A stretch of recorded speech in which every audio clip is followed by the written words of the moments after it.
अगर आप यात्रा कर रहे हैं दिल्ली से चंडीगढ़ की या फिर चंडीगढ़ से दिल्ली की, तो अब आपकी जेब पर ज़्यादा असर पड़ेगा, क्योंकि टोल प्लाज़ा पर दाम टोल के बढ़ चुके हैं। इस वक्त हम मौजूद हैं करनाल में बस्ताड़ा टोल प्लाज़ा पर। घरोंडा के पास ये टोल पड़ता है और आपको बता दें कि जो नई रेट लिस्ट है वो आ चुकी है और टोल प्लाज़ा पर गाड़ियों पर जो टोल लगता है उसके दाम बढ़ चुके हैं। अगर आप कार पर हैं, जीप पर हैं, वैन पर हैं, तो पहले आपको करीब 145 रुपये देने पड़ते थे, अब आपको 155 रुपये देने पड़ेंगे और आना जाना जो है आपका 235 रुपये में होगा। वहीं अगर बात की जाए मंथली पास की, तो मंथली पास 4710 रुपये का होगा।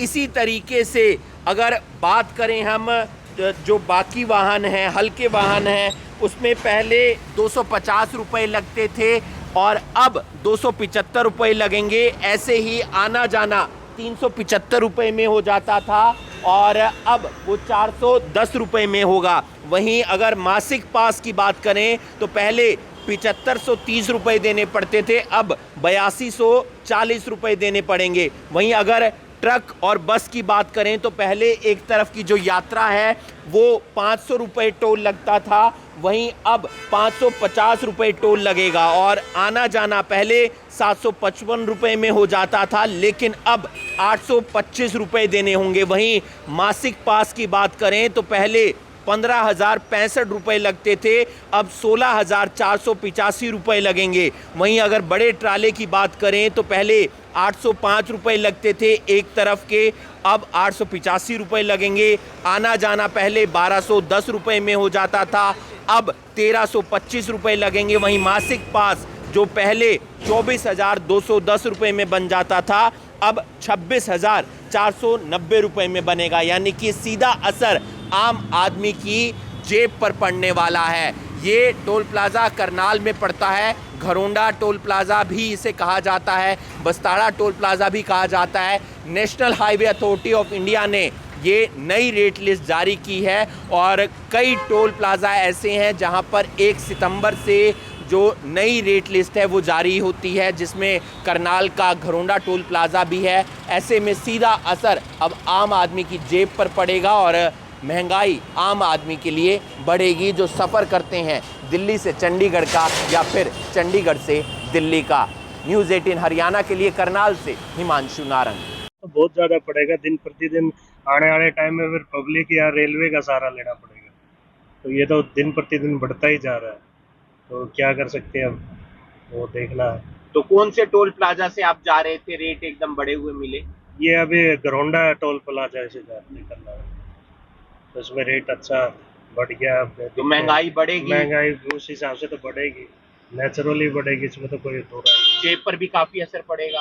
महंगाई बढ़ेगी तो जेब पे असर ही पड़ेगा, और क्या है, और बाहर से तो असर नहीं पड़ेगा। जो है टोल के रेट बढ़े हैं, कहाँ से कहाँ आप जा रहे थे? सर मैं पानीपत से करनाल जा रहा था और टोल के रेट्स वाकई बहुत ज़्यादा, पहले भी बहुत ज़्यादा थे, अभी तो और ज़्यादा बढ़ा दिए गए हैं और ये बहुत ज़्यादा महसूस होते हैं। महंगाई चारों तरफ से बढ़ रही है और हर साल ये टोल रेट्स बढ़ा देते हैं। इनका कोई लॉजिक होना चाहिए कि कब कब रिवीजन होना चाहिए। गवर्नमेंट की तरफ से इनके पास कोई रेगुलेटरी अथॉरिटी होनी चाहिए और फिर बदले में हमको फैसिलिटीज़ क्या मिल रही हैं। आप देखेंगे पूरा हाईवे सब खंडित है, टूटा हुआ है। नाइट ड्राइविंग यहाँ पर बहुत डिफिकल्ट है। हेल्थ सेंटर्स यहाँ पर बने नहीं हुए। इनका अपना टोल कलेक्शन पॉइंट के आसपास रोड्स की हालत देख लीजिए, जहाँ पर गाड़ियाँ आके धीरे धीरे चलती हैं, रुकती हैं। वहाँ पे देखिए जो लो कीपिंग व्हीकल्स हैं, लाइक सीडान्स हो गई, हैचबैक्स हो गई, उनका तो बहुत बुरा हाल हो जाता है यहाँ पर चलते चलते। और इसके अलावा मैं मंथली पास के बारे में भी बोलना चाहूँगा कि मंथली पास को लेके ये लोग बिल्कुल भी कोऑपरेटिव नहीं है। ये एरियल डिस्टेंस को मेज़र नहीं करते हैं, गूगल मैप से रोड डिस्टेंस को मेज़र करते हैं, उसमें ये चीटिंग कर रहे हैं। तो as per there gazette notification, जो कि इनकी वेब पोर्टल पे मिल जाएगा, टैक्स इंफॉर्मेशन सिस्टम वाली साइट पे जाएंगे तो उनकी गजट नोटिफिकेशन में आप देख सकते हैं कि वो सिटीज़, वो विलेजेस, वो टाउन्स जिनकी बाउंड्री इनके टोल कलेक्शन पॉइंट से 20 किलोमीटर के दायरे में आती है, वहाँ के सभी निवासी मंथली पासेस के लिए एलिजिबल हैं। फॉर एग्जांपल मैं कहना चाहूँगा कि कोई आदमी पानीपत का निवासी है और अगर वो पानीपत के दूसरे एंड पे रहता है, जिसकी यहाँ से टोल कलेक्शन पॉइंट से डिस्टेंस से 22.5 किलोमीटर है, ये उसको कह देते हैं कि आपका पास नहीं बन सकता, जबकि as per the gazette notification definition of monthly pass he और she is eligible for getting monthly pass. बहुत नुकसान है, बहुत नुकसान है। ऑलरेडी जनता इतनी त्रस्त है।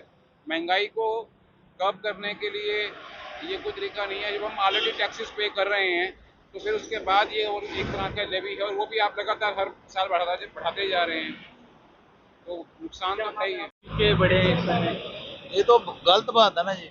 ਹੁਣ मान लो गाड़ियों को कमाई तो नहीं है, रेट ये बढ़ा रहे हैं, क्योंकि टैक्स भी भर रही हैं गाड़ियाँ, रोड टैक्स भी दे रही हैं, स्टेट टैक्स भी दे रही हैं, सब कुछ दे रही हैं, फिर भी ये टोल टैक्स पे ज़्यादा बढ़ा रहे हैं। थोड़ा कम करें, थोड़ा कोई आपको कोई हो तो।